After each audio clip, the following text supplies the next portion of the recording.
नमस्कार दोस्तों, मैं आपका दोस्त आशीष शर्मा एक बार फिर से आशीष शर्मा क्लासेस में आपका बारंबार स्वागत करता हूं।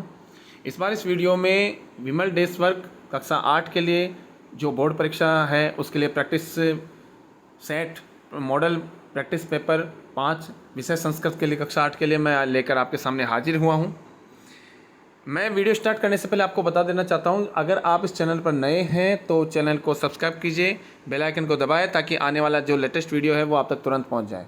वीडियो को अंत तक जरूर देखें, ये आप ही के फ़ायदेमंद की बहुत अच्छी चीज़ है। आपके लिए परीक्षा के लिए एक रामबाण सिद्ध होने वाला है ये मॉडल पेपर। तो प्रश्न पत्र जो है वो आपके 2.5 घंटे का रहेगा और पूर्णांक जो है वो 80 नंबर का रहेगा। तो हम सोल्व करते हैं। पहला प्रश्न है, मार्गदर्शक मानचित्र से आवश्यकता अनुभूति अपि न भविष्यति, रेखांकित पदे प्रयुक्त उपसर्ग अस्ति। अब जहाँ रेखांकित पद अनुभूति दे रखा है उसमें आपका उपसर्ग कौन सा है, तो इसमें आंसर हो जाएगा अनु। इसमें आंसर क्या हो जाएगा? अनु। पठ नियम पदे प्रत्यय अस्ति। अब देखिए यहाँ पर दे रखा है पठ नियम। मैं बहुत बार बता चुका हूँ, जहाँ अंत में नियम हो वहाँ पर हमेशा अनियर प्रत्यय होता है। वहाँ कौन सा प्रत्यय होता है? अनियर प्रत्यय। तो इसका आंसर हो जाएगा अनियर प्रत्यय, मतलब घ। तीसरा है, अद्य संपूर्ण विश्व डिजिटल इंडिया इत्यस्य चर्चा श्रूयते अस्मिन् वाक्ये अव्ययपदम किम अस्ति। अब यहाँ पर अव्ययपद क्या है, तो यहाँ पर अव्ययपद हो जाएगा अद्य। अव्ययपद क्या हो जाएगा? अद्य। इसी प्रकार चौथा प्रश्न है, एतानि राज्यानि भ्रमणार्थम स्वर्ग दृशानि अस्मिन् वाक्ये सर्वनाम पदम किम। तो यहाँ पर सर्वनाम पद क्या है, तो यहाँ पर है जो सर्वनाम पद जो है वो हो जाएगा एतानि, जो कर्ता के रूप में है। इसी प्रकार पांचवा प्रश्न है, कृपणस्य किम नश्यति। तो कृपणस्य सौख्यम नश्यति। बिलस्य वाणी न कदापि में श्रुता इति पाठस्य लेखक है। तो इस पाठ के लेखक जो है वो है पंडित विष्णु शर्मा, पंचतंत्र से ली गई है।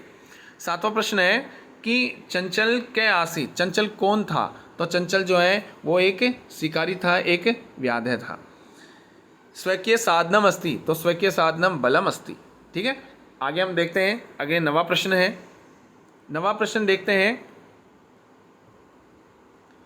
नवे प्रश्न में है कि कोष्टक प्रदेशेषु पदेषु उचित विभक्ति चित्वा रिक्त स्थानीय पूर्यता।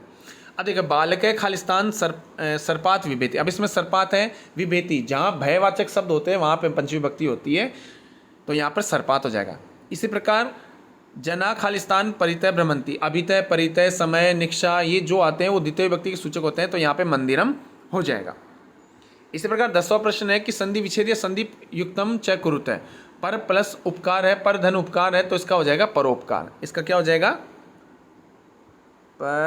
परोपकार और र, परोपकार हो जाएगा। ठीक है। इसी प्रकार नमस्कार है, तो इसका हो जाएगा नमः विसर्ग का और र। ठीक है, क्योंकि स जो है विसर्ग में बदल जाएगा।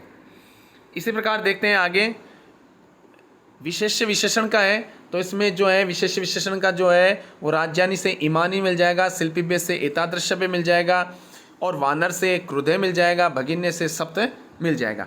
इस प्रकार आपको यहाँ पर रिक्त स्थान में आपको भरना है। 12वां प्रश्न है कि उचित क्रियापदानि मंजूषात चित्वा रिक्त स्थानीय पूर्यता है। जो उचित क्रियापद है उनको मंजूषा से छांट करके आपको यहाँ पर लिखना है।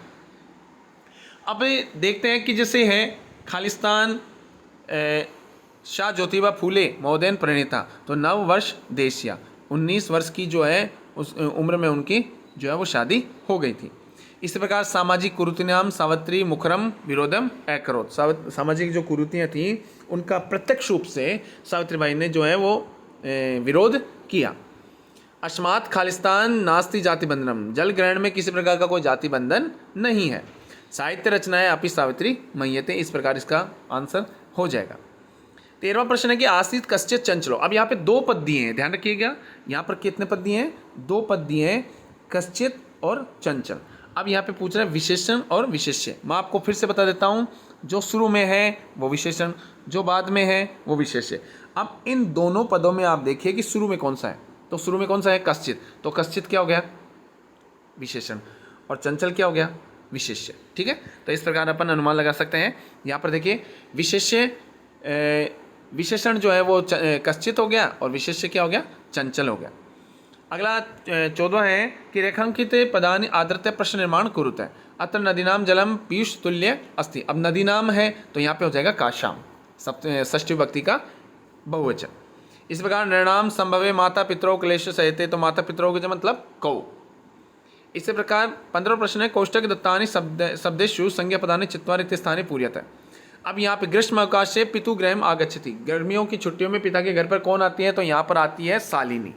कौन आती है? शालिनी। इसी प्रकार सह के योग में हमेशा तृतीय विभक्ति होती है, तो देखिए मृगा खालिस्तान सह धावंती। अब जहाँ तृतीय विभक्ति का जो है वो प्रयोग होगा तो मृगा मृगई सह धावंती, हिरण जो है वो हिरणों के साथ दौड़ते हैं। आगे देखते हैं हम, यहाँ पे है खालिस्तान नमय एता द्रश्यव्य खालिस्तान, तो यहाँ पे हो जाएगा शिल्पिव्य। इसी प्रकार वस्त्र पूतम खालिस्तान पिबेत, तो यहाँ हो जाएगा जलम। 16वां प्रश्न है कि अधोलिखिता नाम प्रश्न नाम उत्तराणी पूर्ण वाक्य लिखित है। पूरे वाक्य में यहाँ पर उत्तर लिखना है। तो अस्माकम देशे कति राज्यानि सन्ति, तो अस्माकम देशे 28 राज्यानि सन्ति। इसी प्रकार वृक्षाणाम कर्तनम कथम न्यूनताम यास्यति, तो संगणस्य अधिकाधिकम प्रयोगेण वृक्षाणाम कर्तनम न्यूनताम यास्यति। इन प्रश्नों को आपको अच्छे से याद कर लेना है। सततम किम करणीयम, सततम स्वदेश प्रेम करणीयम।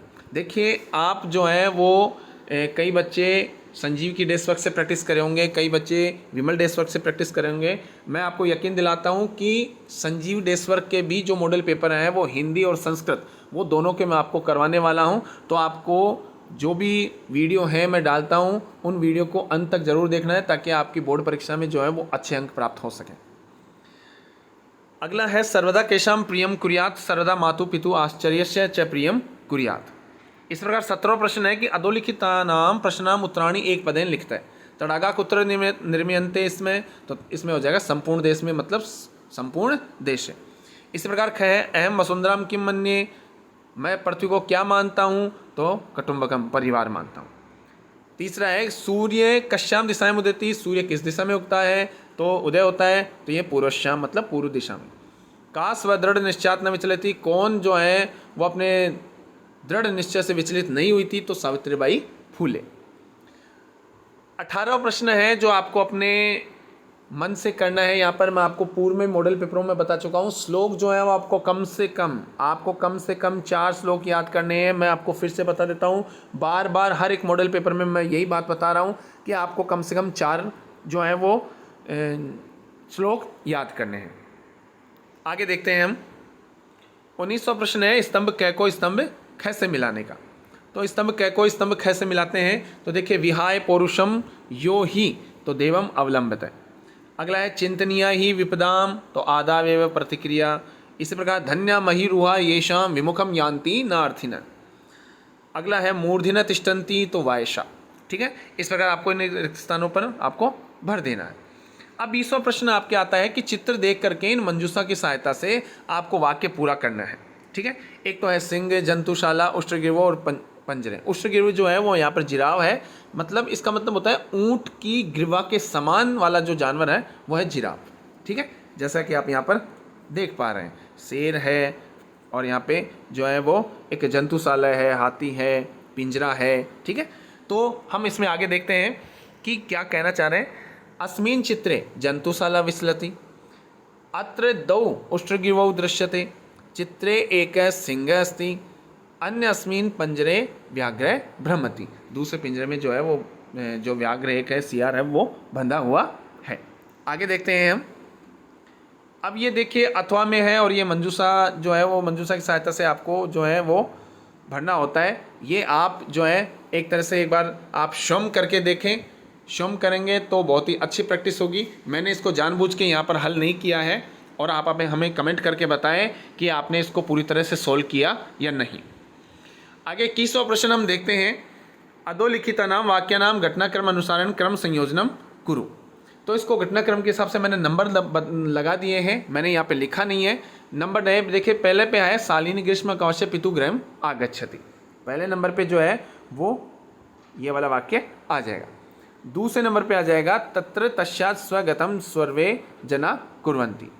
देखिए, मैं आपको जिन मॉडल पेपरों में जो भी घटनाक्रम वाले आपको सोल्व करवा रहा हूँ उनको अच्छे से एक बार याद कर लें, देख लें। बिना अभ्यास के आप कोई भी परीक्षा जो है वो क्रैक नहीं कर पाएंगे, या आप एक बार गांठ बांध के रख लीजिए। ठीक है, तीसरे पे है शालिनी भ्रातृजायाम मालाम चिकित्सायाम समीपम नयति। चौथे पे हो जाएगा मार्गे तयो महिलयो वार्तालापम भवति। पांचवे पे हो जाएगा माला ताम तस्याम भ्रातु विचारम कन्या भ्रूण हत्याम विषय वदति। और छठा हो जाएगा शालिनी क्रोधित भूत्वा ताम ग्रहे प्रत्यावर्ती। सातवां हो जाएगा आपके शालिनी भ्रातरम राकेशम क्रोधन सह वार्तिति। और आठवां जो अंतिम है वहाँ पर आपका हो जाएगा। इस प्रकार आपको घटनाक्रम संयोजन जो है वो आपको यहाँ पर इन खाली स्थानों में आपको लिखना है। ठीक है, आगे हम देखते हैं 22वां प्रश्न।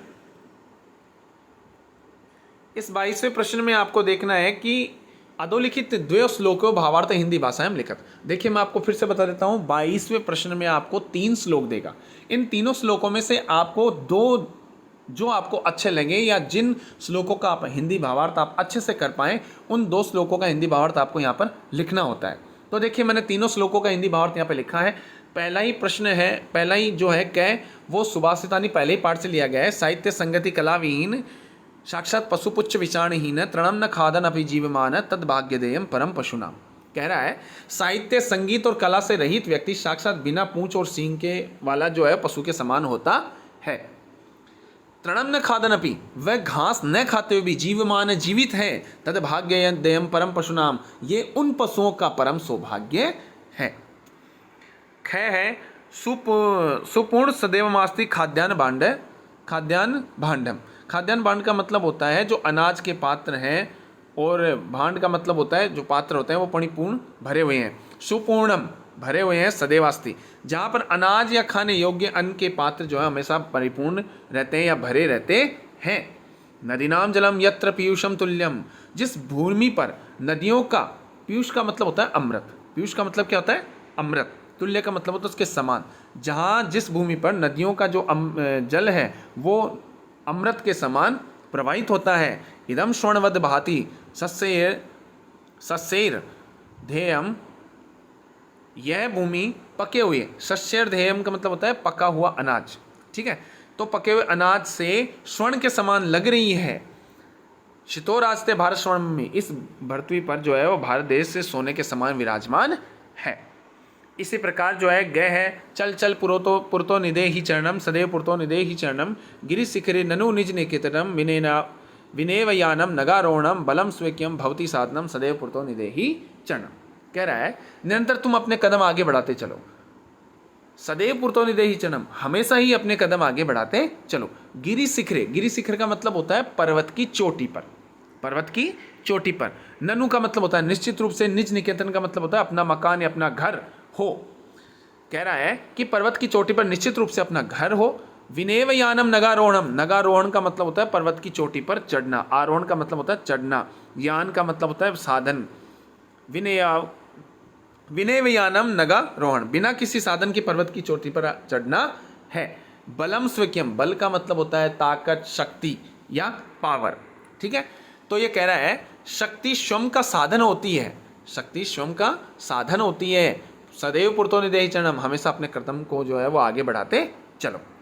23वां प्रश्न जो है वो आपको अपने मन से करना है। आपको मन से करने का तात्पर्य ये है कि आपको अपने, मैं पूर्व वीडियो में बता चुका हूँ कि आप अपने संस्कृत के जो अध्यापक महोदय हैं उनसे आप प्रत्येक पाठों का हिंदी सार जो है वो आप समझ लीजिए, ताकि आपको पाठ का हिंदी सार लिखने में आसानी रहेगी। तो इसमें 23वें में आपको स्वयं को करना है ये चीज़। और 24वां जो प्रश्न है आप इसको न करके इसके जो अथवा में है उसको करेंगे तो बहुत ही बेस्ट रहेगा, क्योंकि ये आपके एप्लीकेशन आती है, ये आपके अवकाश आती है, जो अवकाश को आप आसानी से आप कर पाएंगे। ठीक है, तो हम इसमें अवकाश को देख लेते हैं। अवकाश है कि कह रहा है कि सेवायाम प्रधानाचार्य महोदया, राजकीय आदर्श माध्यमिक विद्यालय नवा गांव। ठीक है, महोदया विनम्र निवेदनम अस्ति, विनम्र निवेदन है कि यत सहसा मैं अचानक अहम ज्वर पीड़िता अस्मि, मैं अचानक बीमार पड़ गया हूँ। अतः विद्यालयम आगंतुम असमर्थ है, इसलिए विद्यालय में आने में असमर्थ हूँ। एतेन कारण, इस कारण से कृपया दिवस त्रयस्य अवकाशम प्रदाय, इसलिए मुझे जो है वो 3 दिन की छुट्टी या अवकाश देने की जो है मुझे प्रदान करें और मुझे अनुग्रहित करें। दिनांक है अब यहाँ पे देखिए, आप लोगों को याद दिला देता हूँ, यहाँ पे आप जो भी नाम आएगा वो आपको नाम यहाँ पर लिखना होगा। चूँकि हमारे यहाँ पर केवल एक रोगी आया है तो रोगी का नाम यहाँ पर जो होगा वो आप यहाँ पर लिख देंगे, परंतु ध्यान रखना है आपको यहाँ अपनी तरफ से अपना नाम नहीं जोड़ना है। जो गद्यांश में आपके या जो मंजूषा में आपके ब्रैकेट में बंद करके जो नाम देगा वही नाम आपको यहाँ पर लिखना है। अंतिम 25वां प्रश्न है कि एक गद्यांश दे रखा होता है जिसमें आपको जो है वो पढ़ करके इसके प्रश्नों का उत्तर देना होता है। अब आप इन प्रश्नों को जो है, इस गद्यांश को अगर आपको पढ़ना नहीं आ रहा है तो आप सीधी सिंपल सी बात देखिए, इसमें किस बारे में बता रहा है। इसमें सावित्रीबाई के बारे में बता रहा है और सावित्रीबाई पाठ वाला जो है, सावित्रीबाई वाला जो पाठ है उसका नाम क्या था, सावित्रीबाई फूले। तो जो पहला ही प्रश्न आपको पूछेगा, गद्यांश पठित तो उचित शीर्षकम लिखत।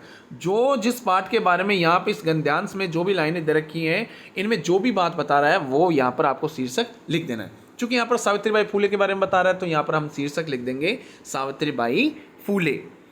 इसी प्रकार दूसरा प्रश्न है, सावित्री अनेका संस्था कश्य संचालितवती। तो इसमें गद्यांश में से चुनकर हम लिखेंगे सावित्री अनेका संस्था प्रशासन कौशलेन संचालितवती। इसी प्रकार तीसरा है, दुर्भिक्ष काले प्लेग चैसा किम अकरोत। तो दुर्भिक्ष काले प्लेग चैसा पीड़ित जनानाम ऐशांतम, पीड़ित लोगों की वो सेवा कर रही थी। चौथा प्रश्न है कि सावित्रीबाई फूले कति काव्य संकलन रचते। सावित्रीबाई फूले के द्वारा कितने काव्य संकलित किए गए, तो उनके द्वारा 2 काव्य संकलित किए गए थे। सावित्रीबाई फूले काव्य संकलन द्वयम वर्तते, 2 किए गए थे जिसका नाम था काव्य फूले और सुबोध रत्नाकर च इति। ठीक है, यहाँ पर जो है आपको ये मॉडल संख्या 5, मॉडल पेपर संख्या 5 का जो मैंने प्रैक्टिस यहाँ पर करवाया। मैं उम्मीद करता हूँ कि आपको ये वीडियो बहुत ही अच्छा लगा होगा। अगर ये वीडियो आपको अच्छा लगा हो तो लाइक कीजिए, कमेंट कीजिए, अपने मित्रों से शेयर कीजिए और कमेंट करके हमें ज़रूर बताएं कि आपको ये वीडियो कैसा लगा है। ठीक है, और वीडियो को अंत तक देखें और चैनल को सब्सक्राइब करें, बेल आइकन को दबाएं ताकि आने वाला जो लेटेस्ट वीडियो है वो आप तक तुरंत पहुँच जाए। इसके बाद में जो है 6वां मॉडल पेपर जो है वो हम वीडियो आपके सामने लाएँगे। इसके बाद में संजीव डेसवर के जो है प्रत्येक मॉडल पेपर जो है हिंदी और संस्कृत, हो सका तो मैं गणित के मॉडल पेपर भी यहाँ इसमें संजीव के लिए डाल दूंगा। ये 10 दिन के भीतर भीतर आपके जो है संपूर्ण मॉडल पेपर डल जाएंगे। आप अच्छे से प्रैक्टिस कीजिए, अच्छे से प्रैक्टिस करेंगे, आपका परिणाम ही हमारा पुरस्कार है। हम फिर से नेक्स्ट वीडियो में मिलते हैं, तब तक के लिए मैं इजाज़त दीजिए। जय हिंद, जय भारत।